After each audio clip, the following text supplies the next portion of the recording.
प्यारे देशवासियों, भाइयों बहनों, सादर प्रणाम, नमस्कार। दोस्तों, आज की मेरी चर्चा कोरोना वैक्सीनेशन को लेके है। जैसा कि हम सब जानते हैं, देश में कोरोना वैक्सीनेशन 16 जनवरी से स्टार्ट हुआ है।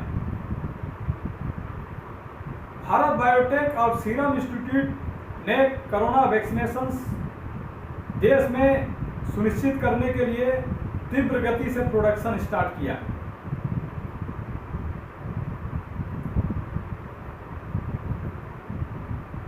लेकिन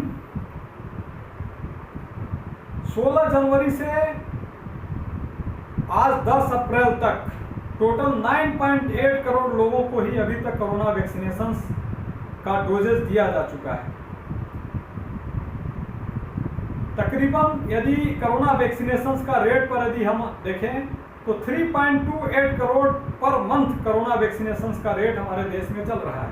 लेकिन based on the worldometer elaborations of the United Nation data के अनुसार पूरे देश की जनसंख्या तकरीबन 139 करोड़ है। इसमें से 139 करोड़ में से यदि 9.8 करोड़ हम निकाल दें तो अभी भी 129 करोड़ लोग आज पूरे देश में कोरोना वैक्सीनेशन से वंचित हैं।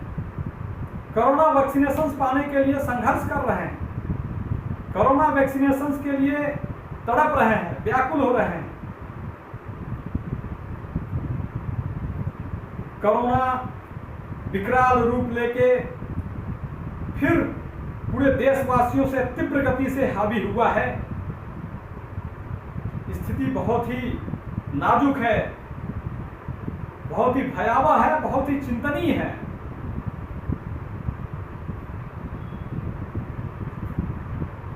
दोस्तों, 129 करोड़ लोगों को कोरोना वैक्सीनेशन की डोज सुनिश्चित करने के लिए यदि वर्तमान जो रेट चल रहा है कोरोना वैक्सीनेशन का 3.28 करोड़ पर मंथ के रफ्तार से यदि चलता रहा तो टोटल 129 करोड़ देशवासियों को कोरोना वैक्सीनेशन सुनिश्चित करने के लिए टोटल टाइम पीरियड अप्रॉक्स 40 महीने का समय लगेगा। तकरीबन 3 साल 4 महीने का समय लगेगा। भाइयों बहनों, यदि हम इतना लंबे टाइम पीरियड का गैप करें तो देश में जिस गति से कोरोना वैक्सीनेशन कोरोना ने अपना विकराल रूप लेके देशवासियों पर आक्रामक हुआ है तो देश में स्थिति बहुत ही भयावह होने वाली है। बहुत ही भयावह मंजर दिखाई दे रहा है। हमें कोरोना वैक्सीनेशन के रेट को बहुत तेज करने की जरूरत है। जल्द से जल्द पूरे भारतवासियों को कोरोना वैक्सीनेशन सुलभ करने की दिशा में केंद्र सरकार को पहल करने की जरूरत है, प्रदेश सरकारों को पहल करने की जरूरत है, पूरे देश की प्रशासन को पहल करने की जरूरत है। स्थिति बहुत ही गंभीर हो चुकी है, बहुत ही नाजुक हो चुकी है। तो यदि 129 करोड़ देशवासियों को जल्द से जल्द कोरोना वैक्सीनेशन किए जाने की दिशा में यदि पहल किया जाए तो पर मंथ 22 करोड़ यदि वैक्सीनेशन डोजेज पूरे भारतवासियों को दिया जाए तो हमारा 6 महीने के पीरियड में जाकर टोटल 129 करोड़ देशवासियों को कोरोना वैक्सीनेशन मिल पाएगा। लेकिन इस दिशा में हमें युद्ध स्तर पर कोरोना वैक्सीनेशन को करने की जरूरत पड़ेगी। लेकिन हमारा देश में जिस गति से कोरोना वैक्सीनेशन हो रहा है उसके हिसाब से यदि करें तो हमारा तो 3 साल 4 महीने लग जाएंगे, तब तो देश में हमारा तबाही का मंजर बन जाएगा। कितने भारतवासी हमारे भाई बहन जिनको एज बैरियर के अंदर बांध के कोरोना वैक्सीनेशन को पूरे फॉरेन कंट्रीज में एक्सपोर्ट किया जा रहा है, तो देश में हमारा जब भाई बहन कोरोना वैक्सीनेशन के अभाव में तड़प के मरेगा तो ऐसे देश में हमारा बिजनेस व्यापार करने से क्या फायदा। मैं केंद्र सरकार को आगाह करता हूं कि कोरोना वैक्सीनेशन जो 84 देशों में मोर देन 84 कंट्री में बेचे जा रहे हैं, तत्काल प्रभाव से उस पर लगाम लगाया जाए, उस पर निंकुश लगा के पूरे भारतवासियों को, पहले भारत के एक भारतवासियों को कोरोना वैक्सीनेशन का डोज सुनिश्चित करने के लिए आप काम करें, उस दिशा में पहल करें, उस दिशा में प्रदेश सरकारों को आग्रह करें, प्रत्येक प्रदेश सरकारों को, वहां के प्रशासन को जन जन तक कोरोना वैक्सीनेशन पहुंचाने के लिए उनको बाधित करें। मेरा आग्रह है केंद्र सरकार से। दोस्तों, इसके लिए हमको 22 crore per month corona vaccination के रेट पे लगातार हमको 6 महीने तक काम करने की जरूरत है। यदि लगातार 6 महीने तक काम करें तो हमारे 129 करोड़ पूरे भाई बहनों को कोरोना वैक्सीनेशन का डोज उपलब्ध हो जाएगा और हमारा इस भयानक कोरोना वैक्सीनेशन, कोरोना महामारी से निजात मिल पाएगी। लेकिन स्थिति तो कुछ दूसरी है। हमारे माननीय प्रधानमंत्री जी इंटरनेशनल स्टेज पर अपना मान प्रतिष्ठा पाने के चक्कर में देश के युवाओं को, देश के नवयुवक भाई बहनों को मौत के मुंह पर लाके खड़ा कर दिया, मगरमच्छ के मुंह पर लाके खड़ा कर दिया है मरने के लिए। एज बैरियर बांध के, पता नहीं कौन इनको ज्ञान दे दिया था कि एज बैरियर में आप बांध दीजिए, हम इंटरनेशनल स्टेज पर आपको जो है इज्जत, मान, सम्मान, प्रतिष्ठा मिलना चालू हो जाएगी विदेश में। और देशवासियों को बोल दीजिएगा कि हम मानवता के लिए, पूरे देशवासियों के, पूरे दुनिया के लिए हम काम कर रहे हैं। उस दिशा में हमारी सरकार पहल कर रही है। अरे जब हमारा देश ही तबाह हो जाएगा, देश के युवक, नवयुवक ही हमारा नहीं रहेगा, तो दुनिया में आपकी ऐसी वैक्सीनेशन कराने के लिए धिक्कार है, लानत है। मैं केंद्र सरकार से पूछता हूं कि जब हमारे किसी पड़ोसी के घर में आग लगी रहेगी तो पहले हम अपना, पड़ोसी के घर में आग लगी है, हमारे घर में आग लगी है, तो पहले हम अपने घर की आग बुझाएंगे कि पड़ोसी के घर की आग बुझाएंगे? पहले हम अपने घर का आग बुझाएंगे। इसलिए मैं केंद्र सरकार को आगाह करता हूं कि देश के हर एक भारतवासी को कोरोना टीकाकरण, कोरोना वैक्सीनेशन सुलभ कराने की दिशा में पहल करें। विदेश में जो मोर देन 84 कंट्रीज में कोरोना वैक्सीनेशन एक्सपोर्ट किया जा रहा है, उसको तत्काल प्रभाव से बंद किया जाए। 640 लाख डोजेस तो ऑलरेडी आपने बेच चुका है, आपने बिक दिया है, किसी देशों को आप फ्री में भी दे दिया है, लेकिन फ्री के माया जाल में फंसाकर वहां से आप कमीशन, दलाली भी आपने, आपकी सरकार ने खाया है। ये कहाँ क्या नया है? मैं भारत का नागरिक होने के नाते, मैं देश का बच्चा होने के नाते, मुझे बोलने पर मैं विवश हो गया। मैं केंद्र सरकार से रिक्वेस्ट करता हूं, आगाह करता हूं कि कृपया कोरोना वैक्सीनेशन को जो विदेशों में बेचे जा रहे हैं उसको तत्काल प्रभाव से बंद किया जाए। सीरम इंस्टीट्यूट और भारत बायोटेक के द्वारा जो कोरोना का वैक्सीनेशन का प्रोडक्शन हो रहा है उसको, उसके रेट को ट्रिपल किया जाए। यदि ट्रिपल करेंगे तभी हमारे पूरे भारतवासियों को जो 22 करोड़ की गति की रिक्वायरमेंट है, 22 करोड़ वैक्सीनेशन रेट का रिक्वायरमेंट है, उस दिशा में हम तेज गति से काम कर पाएंगे। मैं केंद्र सरकार से एक और आग्रह करता हूं कि कृपया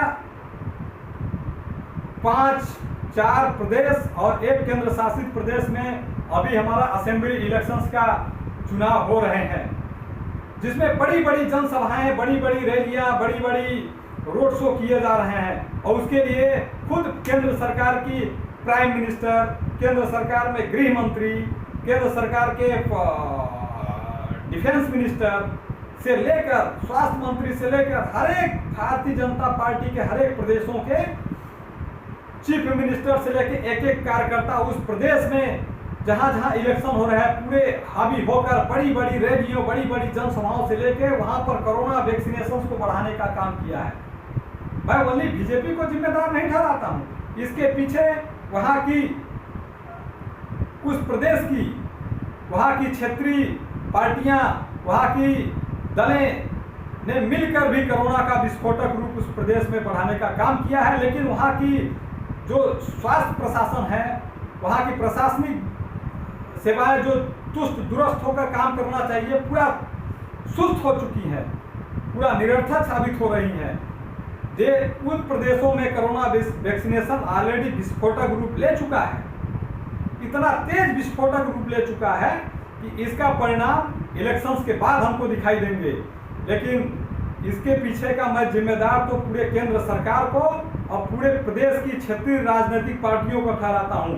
यदि प्रदेश में जिन जिन प्रदेशों में अभी असेंबली इलेक्शंस का चुनाव हो रहे हैं, यदि कोरोना स्थिति वहां पर कोरोना महामारी की स्थिति बद से बदतर हुई तो इसके लिए पूरा केंद्र सरकार, पूरा प्रदेश की राजनीतिक पार्टियां जिम्मेदार होंगी। इसके पीछे इलेक्शंस कमीशन को भी जिम्मेदार ठहराया जाएगा, जो कि अपने दिखावटी के लिए नोटिस जारी कर देते हैं, लेकिन उस दिशा में कोई पहल जो कदम उठाने चाहिए उस दिशा में कोई कदम नहीं उठाया जा रहा है। भारत का नागरिक होने के नाते मुझसे रहा नहीं गया, इसलिए मैं अपनी बात को जनता तक कैसे पहुंचाया जाए, पहुंचाने की दिशा में मैं अपना वीडियो के माध्यम से पूरे देश के सामने रखने के लिए आया हूं। दोस्तों, स्थिति बहुत ही भयावह हो गई है, बहुत ही दयनीय हो गई है, बहुत ही खतरनाक हो चुकी है।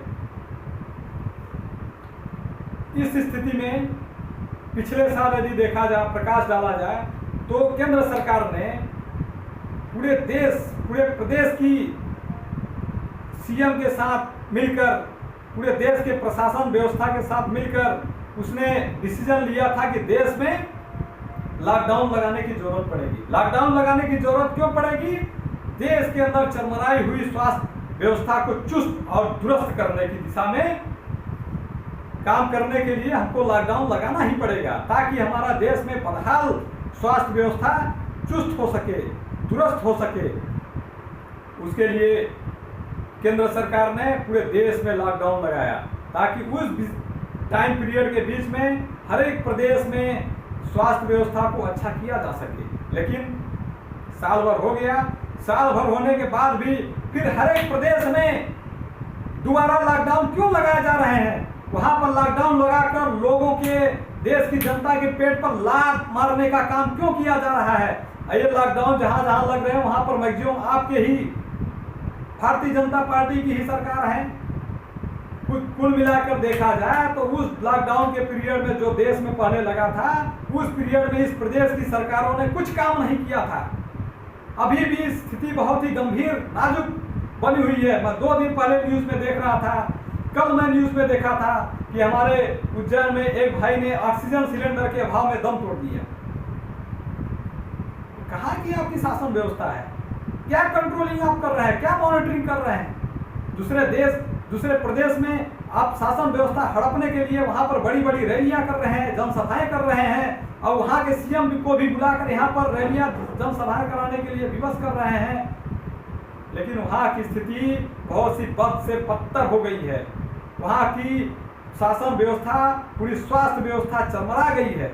अभी तक भी साल भर हो गया, वहां की स्वास्थ्य व्यवस्था अभी भी दुरुस्त नहीं हो चुकी है। वहां पर श्मशान में दलाली खाया जा रहा है, हॉस्पिटल में ऑक्सीजन सिलेंडर का कालाबाजारी किया जा रहा है। मैं केंद्र सरकार से, प्रदेश सरकार को आगाह करता हूं, कृपया इसको गंभीरता से ले, अदरवाइज पूरा देश का नागरिक जान चुका है आपकी घटिया नीति, घटिया सोच को पूरा देश का बच्चा बच्चा जान चुका है। आगाज पूरे देशवासियों को कनपटी में घुस चुकी है कि आप सिर्फ जो है अपने स्वार्थ के लिए काम करते हैं, अपने स्वार्थ के लिए, सत्ता को हड़पने के लिए आपकी पार्टियां काम करती हैं। जन कल्याणकारी विकास के लिए दिखावटी छलावा है ये जनता के सामने। मैं कृपया केंद्र सरकार को फिर से रिक्वेस्ट करता हूं कि कृपया जल्द से जल्द जिस प्रदेशों में इलेक्शंस हो रहे हैं, जिस जगह पर इलेक्शंस होना बाकी है, वहां पर रैलियों को, जनसभाओं को तत्काल प्रभाव से निरस्त किया जाए। इस दिशा में इलेक्शंस कमीशन को भी मेरी अपील है, कृपया इसको गंभीरता से ले। अदरवाइज यदि उन प्रदेशों में, उस जगहों पर यदि कोरोना की स्थिति बहुत ही नाजुक हुई तो इसके पीछे पूरा देश आपको ही जिम्मेदार ठहराएगा। धन्यवाद। जय हिंद, जय भारत।